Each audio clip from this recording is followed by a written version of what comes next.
24 minute 14 second का प्रधानमंत्री नरेंद्र मोदी का लोकसभा में दिया हुआ वक्तव्य जो वेस्ट एशिया क्राइसिस पे दिया जाना था, वो असल में खोदा पहाड़ और निकली चूहिया निकला। स्थिति गंभीर है, इसका अंदाजा तो इसी बात से लगाया जा सकता है कि आज मोदी जी ने एक एक शब्द पढ़कर बोला। कोई सीना नहीं ठोका, नेहरू जी को याद नहीं किया, बल्कि विपक्ष से एकजुटता की बार बार अपील करी। प्रधानमंत्री को आज कोरोना काल याद आया, मतलब चुनौती और संकट गंभीर है और अभी टला नहीं है। पर पश्चिम एशिया में चल रहे इस भीषण युद्ध और तबाही पर आज देश अपने प्रधानमंत्री को सुनना चाहता था, जानना चाहता था कि भारत का क्या रुख है। देश कोरे आंकड़ों, सोलर एनर्जी पर लफाजी और खोखले दावों से वाकई में ऊब चुका है।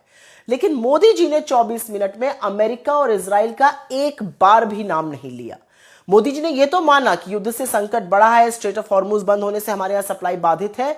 उनके मूर्ख प्रवक्ता और भक्त तो खैर इस बात को ही नहीं मानते थे कि गैस की किल्लत है, शायद अब उनका दिमाग बदल जाए।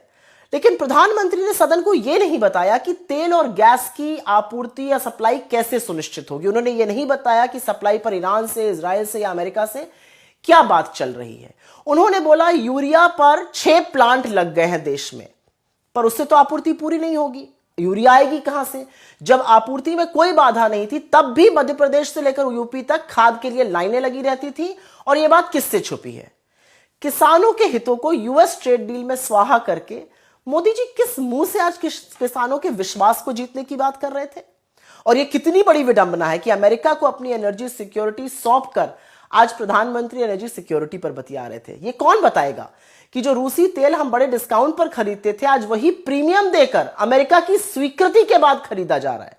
उन्होंने नहीं बताया कि एलपीजी, पेट्रोल, इंडस्ट्रियल डीजल, सरसों का तेल, रिफाइंड ऑयल, कोयला सब महंगा हो गया है।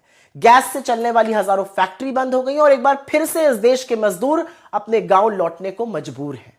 प्रधानमंत्री ने कहा कि देश में रिफाइनिंग कैपेसिटी बढ़ गई है, लेकिन यह नहीं बताया कि पिछले 12 सालों में कच्चे तेल के प्रोडक्शन में 28% गिरावट क्यों और कैसे आ गई।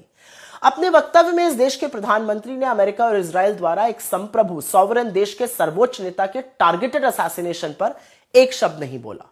मोदी जी ने स्ट्रेट ऑफ हॉर्मुज बंद किए जाने का विरोध किया, लेकिन अमेरिकी इजराइल हमले से ईरान में जो 165 निर्दोष स्कूली बच्चों की हत्या हुई उस पर एक शब्द नहीं बोला।